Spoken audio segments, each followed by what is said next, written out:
Nakalabas na naman ako ng bahay. Ano yung anak ko, yung nakasombrelo. Sabi ko sa inyo, nakakalabas na ako kapag ano, nandito yung anak ko eh. Hindi ako makagala pag ako na mag-isa sa bahay.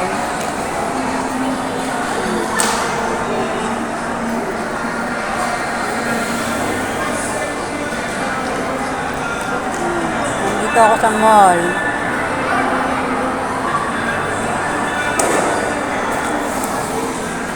Akala na naman ako.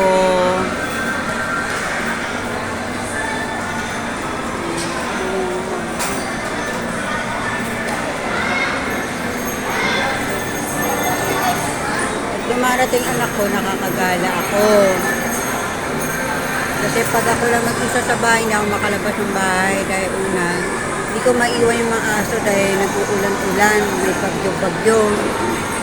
Kasi yung isa kong aso, meron siyang nervyos sa ulan, sa kulog, sa sigla, sa hangin. Kaya ano siya, yung hindi mapakali. Ngayon, nakalabas na naman ako.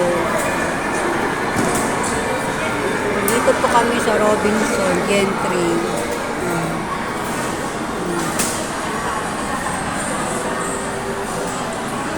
Himala nga eh, maraming tao ngayon Robinson. Kasi Robinson sa Las Piñas, hindi naman talaga matao.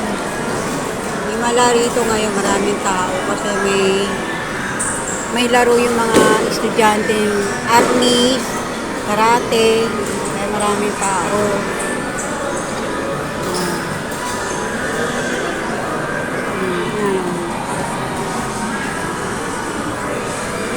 Kasi KFC kami ngayon. Sa KFC kami. Kain lang kami rito. Tapos uuwi na. Dahil pagdating ng alauna, mga aso ko pakakainin ko na.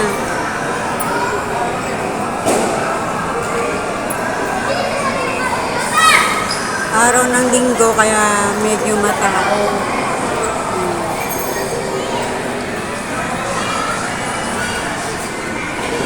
Marami ngayong tao dito. Tuwing pupunta kami rito, walang ganong tao. Eh, nagkaroon ng practice yung mga estudyante, army, karate, yan. Kaya nagkaroon ng maraming tao. Pila eh, pila.